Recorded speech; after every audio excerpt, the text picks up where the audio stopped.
Hi guys, my name's Charles. I run high-res tours and welcome to our first tutorial. Today I'm going to take you through a fantastic piece of software. It's called ptGUI and it's for stitching together all of your panoramas. In my opinion, it's far better than anything that Photoshop or Lightroom can offer. It's an expensive little piece of software. It can run to about $300 for the Pro license. There are alternatives around, such as Shagen, which is free and runs multi-platform on Mac and Windows, as does ptGUI. But for me, it's worth every single cent. So I'm going to get straight into it.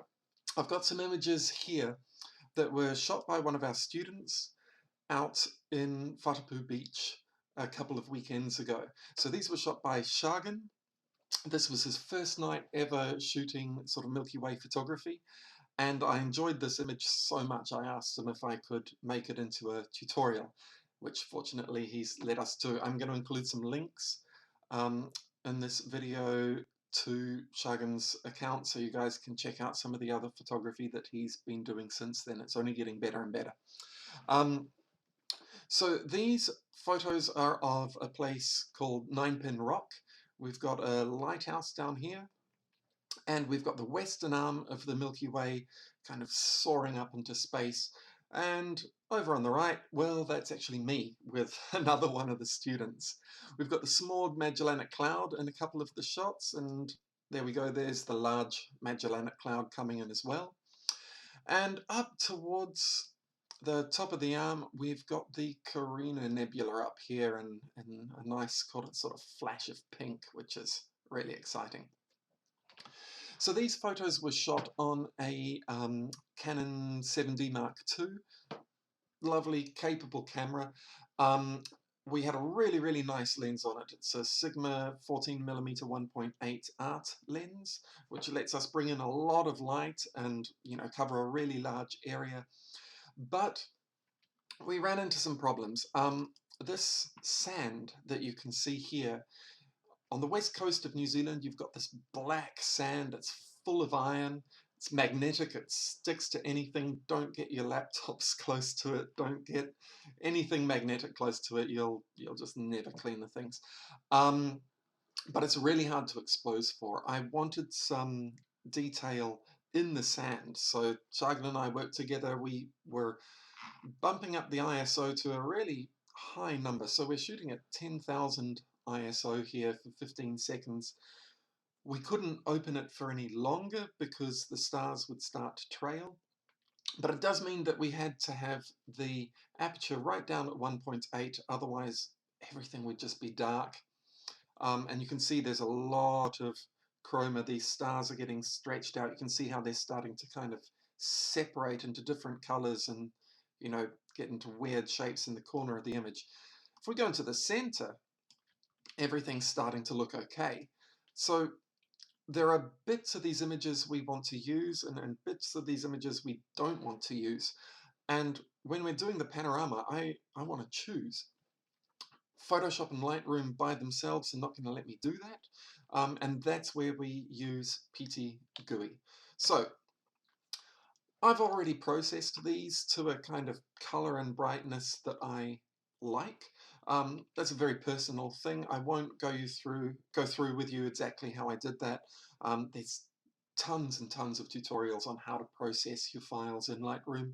Lots of different opinions on it. I suggest you watch a whole heap of them and try everything out and see what you enjoy. But I have got all of these 12 photos processed to exactly the same settings. So I've processed one of them and synchronized it. And we can see that Shagen has photographed these 12 images in a bit of a grid. We've got about 3 rows here. So if we start from the bottom and click through, you can see the super bright white lights of Auckland over there. We may crop that out in the final image, we'll see. So we come across the bottom, go up a little bit after 3 images, and here we are going across the top. So that's what we want to make into a panorama, and my goal is to keep as many of these stars in there as possible without making them kind of ugly and stretched. So the first thing I'm going to do is just show you what happens when we do stitch these in Lightroom. I'm going to do it really quickly. Select them all, go to Photo Merge and Panorama. And there we go. Let me just drag this out so you can see it a bit. It's by default given us a spherical projection, and I see a lot of people using this projection to show their Milky Way photos.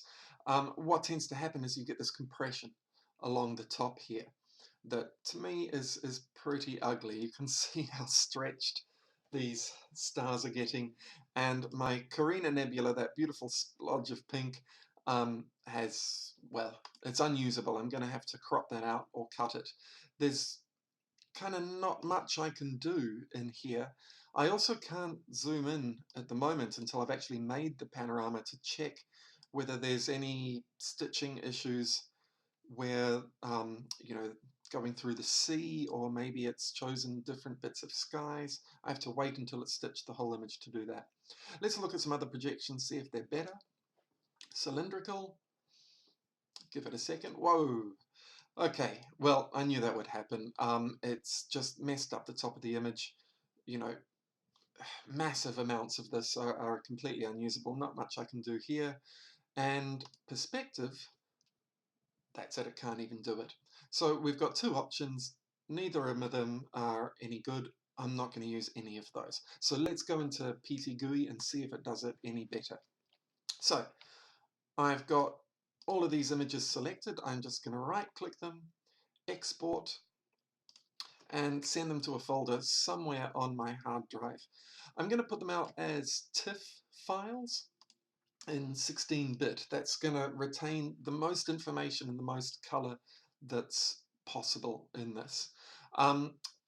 ptGUI can stitch raw images. I'm still undecided whether it's better to actually send a raw in and do all your processing later, or send a TIFF in with a bit of processing and do it that way. It depends a little bit on just how stretched the image is going to be, on your noise levels, on a few other things, but I find it best to kind of decide that on a case-by-case basis. But for this one, I'm going to send in TIFFs in 16-bit. So let's export those, pop them to the desktop, and I've got a folder here, Shagen's Panorama. I'm going to throw them into that. So we'll give it a couple of seconds to send those out. Just give it a moment while it's playing. Twiddle my thumbs. I might fast forward this bit when we get to the actual video. And we are done. I think I can now close Lightroom and open up ptGUI.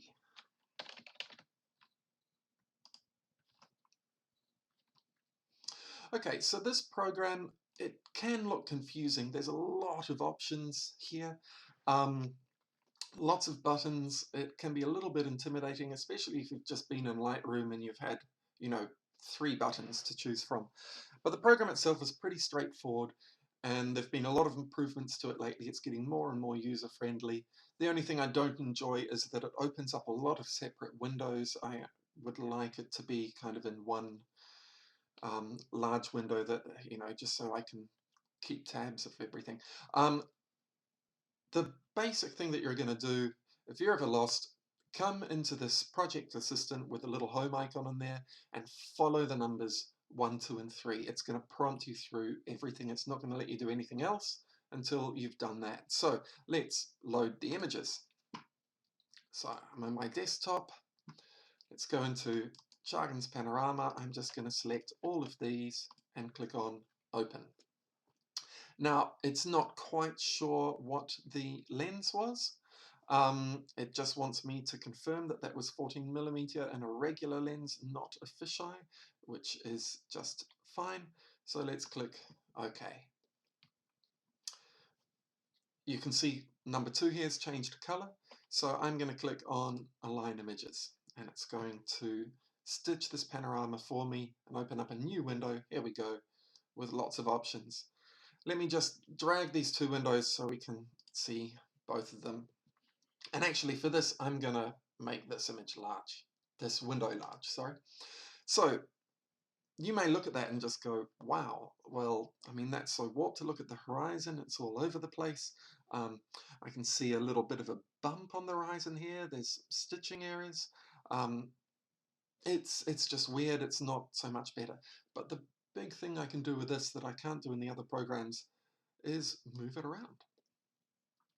So let's get that horizon mostly straight. Just drag it out to about there. Now I've lost the top of the image, so I'm going to grab these handlebars over on the left and pull them into a place where I can see the entire thing. And now we're getting an idea of what to do. So you may notice this looks just the same as the stitch that we had in Lightroom. And that's because you can see up here, I'm on the cylindrical projection. We've got three options up here. We've got the spherical, which is the other option that Lightroom gave us. Same problem with the compressed stars along the top. We've got the perspective, which will actually work now. Let me drag these handlebars out so we can see it. It's a little weird.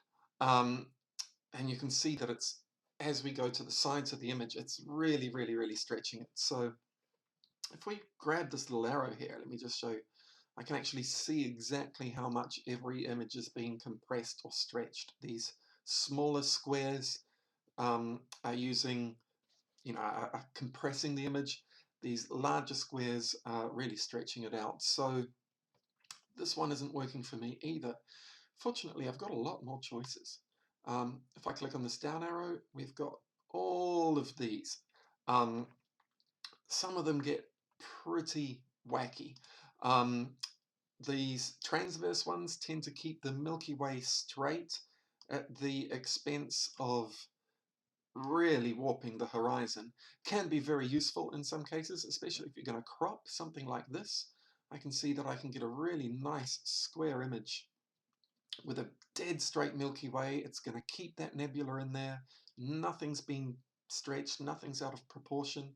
I've got the large and small Magellanic Clouds super clear in that. I kind of like that one, but let's just take a look, see if there's not some others. Whatipu, that's going to stretch things out even more.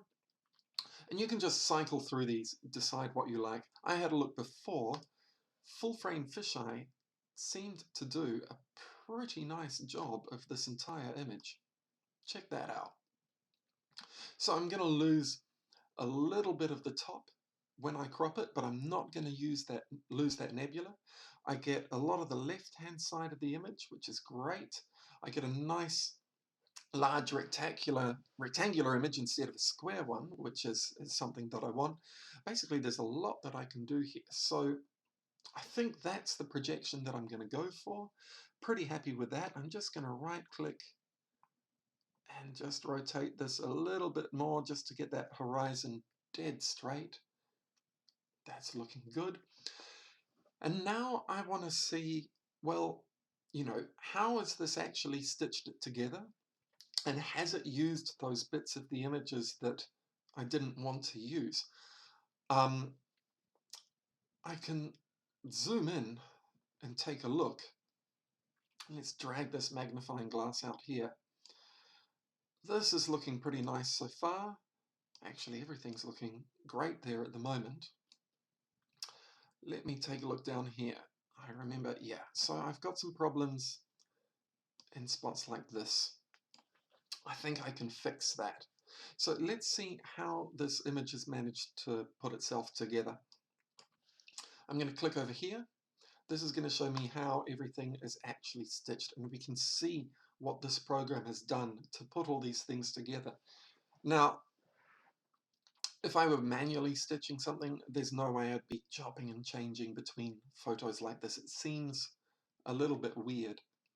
And I always get worried when I see stitch lines like this running through important bits of the image. So I don't really want to be blending photos, different photos together at this part of the horizon where we've got this light pollution coming through or this glow. I don't really want to call it pollution because I think it's kind of pretty. I want to keep it in there. So I would like that to come from one photo, and that's where a program like this can really help me. So I'm going to right click on that part of the image, and it's going to show me every photo that included that.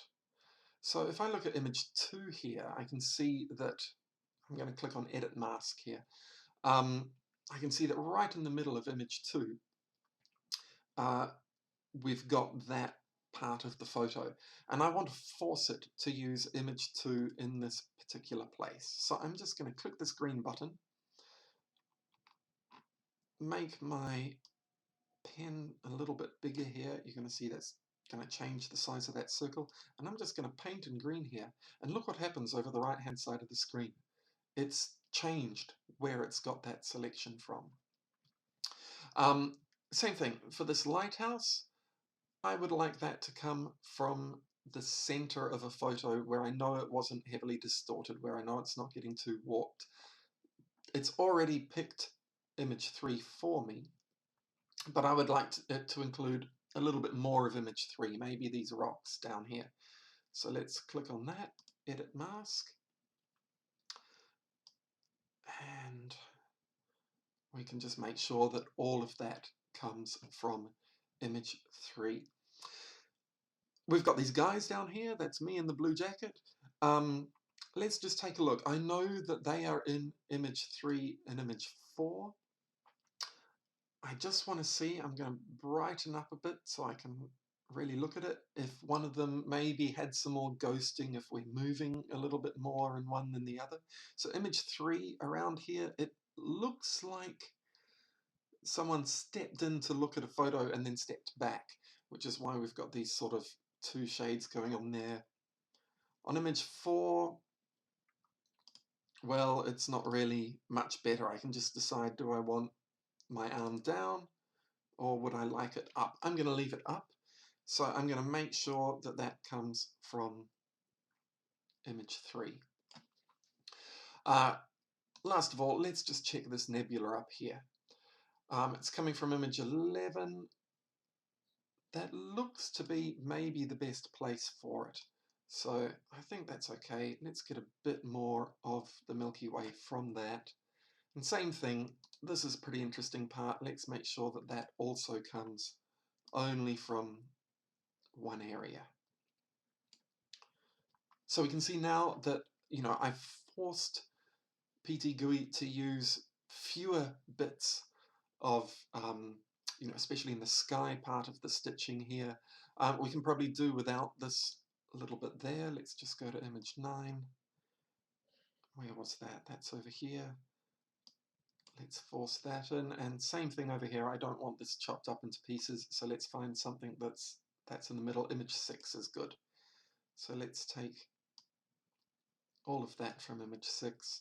And the last of all, the small Magellanic Cloud, let's just pull that from maybe image 5. Okay, we're looking pretty good. And you can see just by doing this, I've actually fixed that problem along the horizon where we had that stitching error. I have potentially a new problem here. If I don't want to see these red lines, I want to see how everything blends. I can pop back into these parts over here. And we can see, yeah, I've got a problem. This was waves simply coming in and coming out, so the reflection is changing every time. Let's see if we can get one shot that covers most of this area.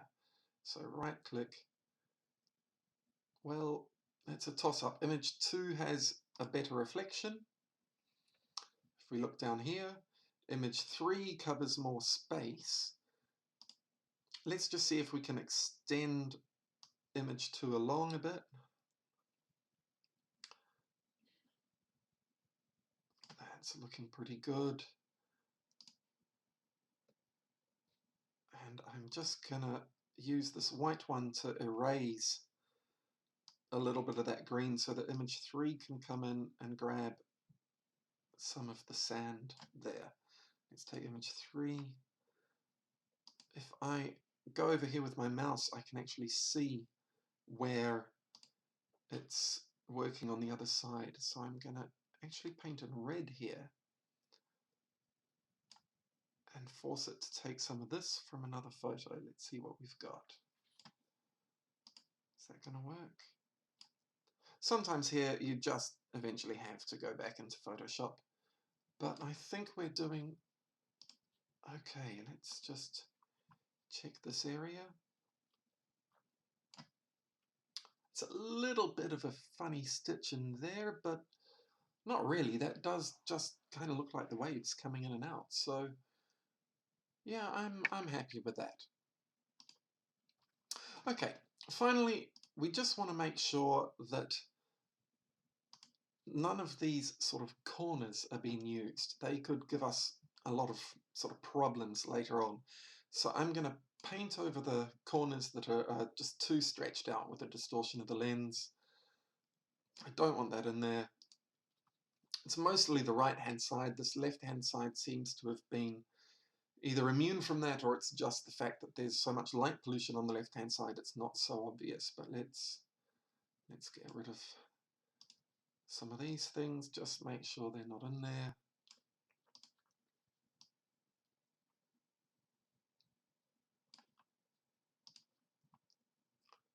There's a shooting star there. I might actually leave that in, just for a bit of extra interest into the photo. So let's paint that green, and you can see our shooting star came back on the other side straight away.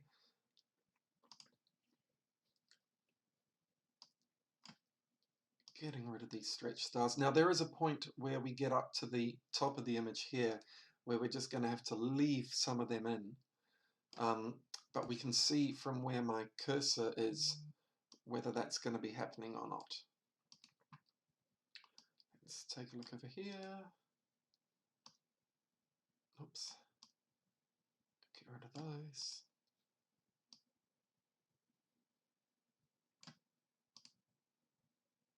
Yeah, so this is image 12. This was the last one in the row, and as I can see, that little black X that's over on the other side as I move this one, if I get rid of this, it's actually going to get rid of bits of the panorama because there is no overlapping image there. So I'm just going to leave that in. Chances are that part of the panorama is going to be cropped in the end anyway. So if we go back to the projection assistant, we could click create panorama now. Everything's looking good, it's looking straight, it's all stitched nicely over here, but I am finding that, you know, gee, this whole area is pretty bright. I think maybe some of the exposure and blending settings could be a little bit better. So I'm going to pop over here to exposure/HDR, and I'm going to optimize the vignetting curve. And just take a look, as I click this, on the right, the colors are going to shift a little bit. There we go. So we've got a more even color over the right-hand side of the sky. It's still all pretty bright. I'm actually going to let this program adjust the exposure, just like I'd be adjusting curves or something in Photoshop, on an image by image basis. So I'm going to go into settings here, optimize exposure, and I'm going to go enabled full. Click OK, and it's going to ask me if I want to apply that. I'm going to go yes. And I can see I'm just starting to get some more detail back here. It's pulling out a bit more detail up the top. It's not a massive difference, but if you're doing a lot more editing in Photoshop with something like this, once it's been stitched, having this sort of even tone across the entire image is going to help you. It's just going to make the image a little bit more robust. It means that, you know, it can survive heavier kind of color and exposure editing once you're out of ptGUI. So I'm pretty happy with that. There's one last thing I want to do before we create it. If I make this panorama like this now, if I were to go and stitch it, it would actually include all of this blank space here, which is going to make this ridiculously massive image.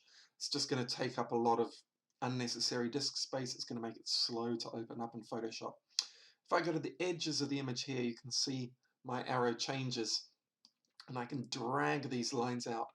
This is actually going to crop the photos, so we can decide now which bits we're going to leave in and leave out. So I'm going to just drag that down. I've still got the nebula in there. Drag this up. I want to keep as much of that reflection as possible in there because I like it. Drag this to the right. I'll get rid of that extra camera that's just peeking in the corner. Now I've got a little bit of empty space here. It's hard to see. It's kind of you can see a checkerbox thing through there, but it's just sand. I can do a content-aware fill or a clone stamp and fill that in Photoshop later on. Same with this little black corner up here, so I'm not worried about those. In fact, I could almost keep that entire island in, but I'm not sure. I've got so much sort of overexposed white area from Auckland City down here. I think let's just cut most of that out. We'll go to the edge of the, maybe to there. That looks nice to me. Okay, let's go back to, oops, where are we? I can't see things because of the, here we go. Back to the project assistant. My face is covering everything, important buttons. Let's go create panorama. Now what's important here is your file format. This program, when you first get it, it does default to JPEG and 8-bit. If you're doing any further processing from now, make sure you change this. If you've got a kind of a small image, I would suggest you go to a TIFF or a Photoshop file if that's where it's going to end up. But for most of the panoramas I end up using, I would go to a Photoshop Large, because we've already got 7,500 by roughly 5,000 pixels here. By the time you duplicate a couple of layers, do some editing, maybe copy out the sky to edit that separately from the land, it's highly probable that this file is going to go over 2 gigabytes. So I like to use Photoshop Large. Make sure it's in 16-bit, so I'm saving all my color, and then I just go create. And you can see it doesn't take long at all. That's it, done. I can now open it in Photoshop.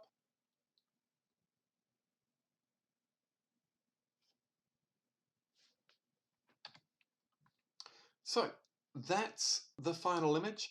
You can see it's come into Photoshop with a mask over here. That's actually handy because if I control click that mask, I can see it's selected everything that wasn't, everything that was actually part of the panorama, and it's left empty this space that we had down in the corner. So all I need to do is invert that mask, Control Shift I, and I can just hold Shift F5 and fill that with content aware. Now when I do this, it's going to look confusing because, well, it's done my content aware fill, but I've still got the space.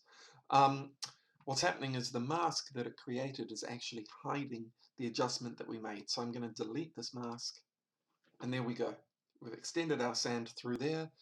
We've got a beautiful photo of 9-pin rock with the lighthouse here, large and small Magellanic clouds, and the western arm of the Milky Way, Alpha Centauri, the Carina Nebula. I mean, that's just a fantastic shot, and I think Shagen did a really, really, really good job with this. So I hope that was helpful in some way. We actually use this program on the beach while we're shooting. So I'll set up my camera to do a large panoramic shot, and I can edit it right then and there. It's such a powerful program. It uses the graphics processor, so it's very fast even on a laptop, and I can see how these massive panoramas are gonna work out right as I shoot, and I can decide then and there if I need to shoot anything else. It's a wonderful piece of software. I hope you guys enjoyed the tutorial, and I look forward to bringing you more. Cheers.